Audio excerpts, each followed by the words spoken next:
दोस्तों आपने सुना होगा कि इस दुनिया में वही लोग बहुत आगे बढ़ पाते हैं जिनका दिमाग तेज होता है। इस 10 मिनट के वीडियो की सबसे खास बात यह है कि इसमें आपको अपना दिमाग तेज करने के लिए यानी कि ज्यादा इंटेलिजेंट बनने के लिए एक भी ऐसा टिप या ट्रिक नहीं बताया जाएगा जिसमें कहा जाए कि आप सुबह बादाम खा लो या इतनी बजे उठो, इतनी बजे सो जाओ। लेकिन इसके बाद भी वीडियो के एंड तक आप अभी की तुलना में ज्यादा तेज बन जाओगे। और दोस्तों मैं बड़े कॉन्फिडेंस से ये बात कह सकता हूँ कि आप में से अधिकतर लोग तेज होने का ठीक से मतलब भी नहीं जानते होंगे। जब भी आप सुनते हो कि यार वो लड़का बड़ा तेज है, वो लड़की बड़ी तेज है, तो आप में से अधिकतर लोग यही सोचते हो कि या तो वो बंदा पढ़ाई में तेज है या फिर बात करने में तेज है, जबकि तेज होना इन सबसे बहुत अलग है। और इसलिए इस वीडियो को मैंने बहुत रिसर्च करके बनाया है। तो मुझे आपसे कोई लाइक या कमेंट नहीं चाहिए, बल्कि आप सिर्फ इसको ध्यान से देखो और समझो। और मैं आपको गारंटी देता हूँ कि इसको पूरा देखने के बाद आपके दिमाग में एक भी ऐसा डाउट नहीं बचेगा कि यार मैं अपने आप को तेज कैसे बनाऊं। क्योंकि हो सकता है आप में से कुछ लोगों को इस वीडियो को देखने के बाद ऐसा लगे कि यार वो तो पहले से ही तेज है। तो दोस्तों तेज बनने के लिए आपको सबसे पहले ये समझना पड़ेगा कि तेज दिमाग का मीनिंग क्या होता है। तेज दिमाग का मीनिंग है ज्यादा इंटेलिजेंट होना।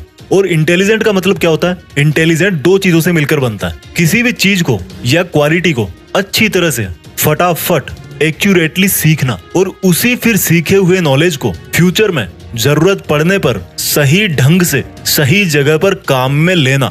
सिंपल वर्ड्स में समझाता हूँ, यानी कि अगर आपने इन दो चीजों में महारत हासिल कर ली कि सीखना क्या होता है और उसको काम में कैसे लिया जाता है, तो लोग आपके बारे में यही बोलेंगे कि यार ये बंदा ना भाई सच में इंटेलिजेंट है। किसी भी चीज को सीखना और काम में लेना सुनने में बहुत ही छोटे लग रहे हैं, लेकिन यही वो दो चीजें हैं जो सक्सेसफुल लोगों को एक नॉर्मल आदमी से अलग बनाती है। तो मैं आपको सीखना और काम में लेना एकदम खुल्लम खुल्ला बताऊंगा, एकदम सिंपल वर्ड्स में बताऊंगा। आपको अब यहाँ से इस वीडियो की एक भी लाइन मिस नहीं करनी है। सबसे पहले बात करता हूँ सीखने के बारे में कि क्या सीखें और कैसे सीखें। दोस्तों इंग्लिश के अंदर एक कहावत है कि master of all jack of none, यानी कि अगर आप सब कुछ सीखना चाहोगे तो कुछ भी ठीक से नहीं सीख पाओगे। कहने का मतलब है अगर आप ये सोच रहे हो कि इस दुनिया का हर तरह का टैलेंट, हर तरह का ज्ञान मैं अपने दिमाग में भर लूं और फिर इंटेलिजेंट कहलाऊंगा, तो मेरे भाई आप बेवकूफ हो। मुझे एक बात का आप जवाब दो, आपने अभी तक अपनी लाइफ में जितने भी बड़े लोगों का नाम सुना है, उन बड़े लोगों में से कितने ऐसे लोग हैं जिन्होंने एक से ज्यादा फील्ड में अपना नाम कमाया है? आपको शायद ही ऐसा कोई सक्सेसफुल इंसान मिलेगा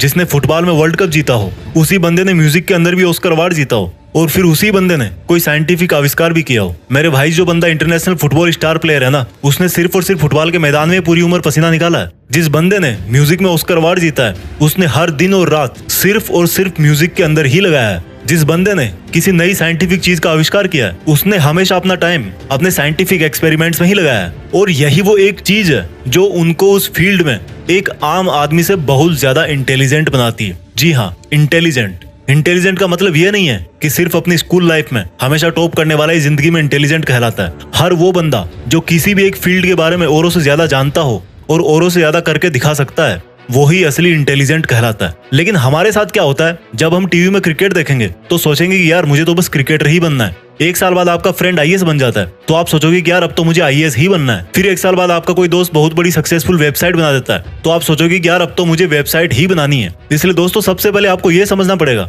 कि सक्सेसफुल होने के लिए अपने करियर का, अपने फील्ड का डिसीजन एक बार ही सोच समझ के लिया जाता है। और आपने एक बार जैसा भी डिसीजन ले लिया, आपको उसे कभी नहीं छोड़ना है। क्योंकि मैं 100% कॉन्फिडेंस के साथ बोल सकता हूँ कि अगर आपने हमेशा अपना टारगेट, अपनी डायरेक्शन पूरी जिंदगी भर एक ही तरफ रखी है, तो आप उसमें निश्चित रूप से इंटेलिजेंट बन जाओगे। और इंटेलिजेंट बनने के बाद आप क्या कर सकते हो वो तो आपको भी पता होगा। इसलिए आपको अगर इंटेलिजेंट बनना है तो सब कुछ नहीं सीखना, सिर्फ वही सीखना है जिससे आपका टारगेट पूरा होगा, जिससे आपको वो रिजल्ट मिलेगा जो आप चाहते हो। अगर आपको लगता है कि आपको एक्टिंग सीखनी है तो मरते दम तक आपके दिमाग में हर सेकंड, हर मिनट यही चलना चाहिए कि मुझे सिर्फ एक्टिंग ही करनी है और कोई सेकंड थॉट नहीं है मेरे पास। और ऐसे ही सोच सोच करके आपको अपनी एक्टिंग दिन प्रतिदिन सुधारते रहना है। अगर आपका ड्रीम डॉक्टर बनना है तो आपको हर हाल में यही सोचना है कि मेरे लिए डॉक्टर से बड़ी कोई चीज नहीं है, और आपको सिर्फ और सिर्फ अपनी डॉक्टर वाली इंटेलिजेंस पर ही ध्यान देना है। मैं आपको कील का एग्जांपल देता हूँ। कोई भी कील आगे से जितनी नुकीली होगी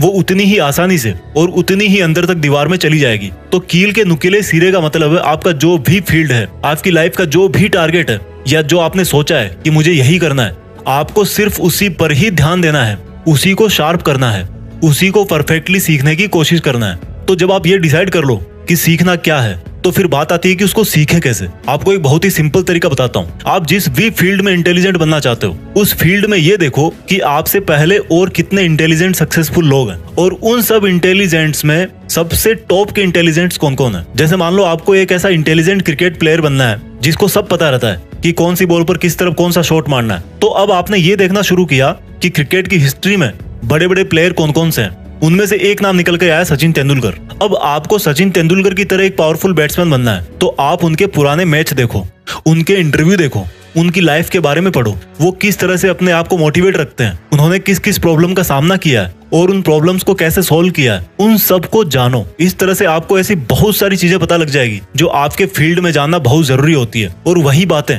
आपको इंटेलिजेंट बनाती है। क्योंकि हो सकता है आप जिस भी फील्ड में इंटेलिजेंट बनना चाहते हो उसके लिए आपको बहुत जगह से सीखने को मिल सकता है। सीखने के हजारों तरीके हैं, लेकिन कुछ भी सीखने के पहले ये अच्छी तरह से ध्यान रखना कि क्वांटिटी पर नहीं क्वालिटी पर ध्यान देना है। आपको एग्जाम में टॉप करने के लिए 50 किताबें पढ़ने की जरूरत नहीं है, सिर्फ 5 किताबें चूज करो अच्छे राइटर्स की, एग्जाम निकाल दोगे।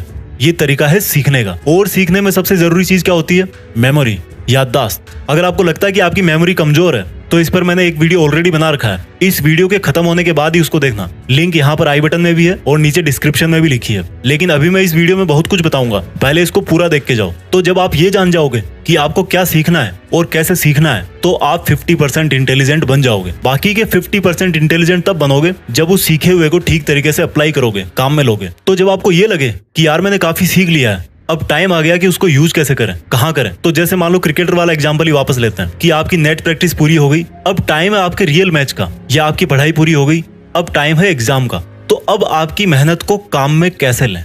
आपको सबसे पहले अपने आप को वर्तमान में रखना है। आपने क्रिकेट की प्रैक्टिस बहुत अच्छी की, लेकिन रियल गेम के टाइम आपका ध्यान पिछले मैच की कमजोर परफॉर्मेंस पे जा रहा था। आपने एग्जाम की तैयारी बहुत अच्छी की, लेकिन आपका ध्यान रिजल्ट पे जा रहा था कि रिजल्ट में डाउन हो गया तो पापा बहुत मारेंगे। यानी कि आप में वो कैपेबिलिटीज है, लेकिन आप उस टाइम पर फोकस नहीं कर पा रहे। और जब इतनी प्रैक्टिस करने के बाद भी आप एग्जाम में फेल हो जाते हो तो कोई आपको इंटेलिजेंट बोलेगा? नहीं बोलेगा ना। तो आपको प्रेजेंट में रहना है, हमेशा यही सोचना है कि जो काम मैं अभी कर रहा हूँ, मुझे नहीं पता पास्ट में क्या हुआ था, फ्यूचर में क्या होगा, वो सब मैं बाद में देख लूंगा। मुझे सिर्फ अभी इस काम पर फोकस करना है जो मैंने शुरू किया है। इस तरह से आप अपने सीखे हुए को काम में ले पाओगे। जब आपको लगे कि यार प्रॉब्लम आ रही है तो आप ये महसूस करो कि जिस प्रॉब्लम में आप अभी हो उससे निपटने के लिए आपने बहुत पहले ही ईमानदारी से बहुत मेहनत करी है और आपको अपनी काबिलियत पर पूरा भरोसा है कि आप इस प्रॉब्लम को भी सोल्व कर ही दोगे। ऐसा करने से आपके अंदर कॉन्फिडेंस आएगा। मैं ये नहीं कहता कि कॉन्फिडेंस आने के बाद भी आप उस प्रॉब्लम को सोल्व कर ही दोगे, लेकिन इतना जरूर कहता हूँ कि उस वक्त की असफलता आपको आने वाले टाइम के लिए जरूर तैयार करके जाएगी। और इस तरह से आप अपने नॉलेज को बेटर तरीके से यूज कर सकते हो। प्रॉब्लम के अगेंस्ट अपना रिस्पॉन्स टाइम घटाओ। किसी भी प्रॉब्लम को जितना शुरू में सोल्व कर दोगे ना, फ्यूचर के लिए उतना ही अच्छा होगा। क्योंकि जैसे जैसे टाइम ग्रो करता है प्रॉब्लम की साइज भी बढ़ती रहती है। जब भी आप अपने नॉलेज को यूज करते टाइम अटक जाओ तो इसमें कोई बुराई नहीं है कि आप फिर से अपने नॉलेज के, अपने प्रैक्टिस के मोड में वापस जाकर उसको सुधारो। दोस्तों ध्यान रखना, सीखना और उसको काम में लेना, ये दोनों प्रोसेस हमेशा पैरेलल ही चलती है। ऐसा नहीं कि आप कुछ सीखने के बाद फिर कुछ नहीं सीखोगे। इसलिए जब भी आपको लगे कि यार मेरी ट्रेनिंग में या मेरी प्रॉब्लम सॉल्विंग एबिलिटी में, मेरी ग्रोथ में कोई कमी रह रही है, तो आपको फिर से लर्निंग को और मजबूत बनाना है। दोस्तों आपने कई बार सुना होगा कि जब पहले सर्कस में किसी नए शेर को लेना होता था तो शेर के बच्चे को लिया जाता था, क्योंकि ये माना जाता था कि अगर बड़े शेर को लेंगे तो उसको सिखा नहीं पाएंगे। लेकिन इंटेलिजेंट बनने में ऐसा बिल्कुल नहीं है। आप चाहे लड़का हो चाहे लड़की हो, आप चाहे 20 के हो या 60 के हो, आप हमेशा अपने आप को ज्यादा से ज्यादा इंटेलिजेंट बना सकते हो। और अगर आपको मेरी बातें सुन के ऐसा लगा कि आप में भी कोई खूबी है, आप भी ऐसा कुछ जानते हो जो हर कोई नहीं जानता, तो मेरा यकीन मानो आप भी एक तरह के इंटेलिजेंट हो। उस इंटेलिजेंस को और बढ़ाओ। और अगर आपने अभी तक अपने अंदर ऐसी कोई खूबी नहीं ढूंढी है तो कोई एक चीज फिक्स करो, उसको सीखो और सही ढंग से काम में लो। और जब इंटेलिजेंट बन जाओ तो देश में अपना नहीं बल्कि दुनिया में देश का नाम करो।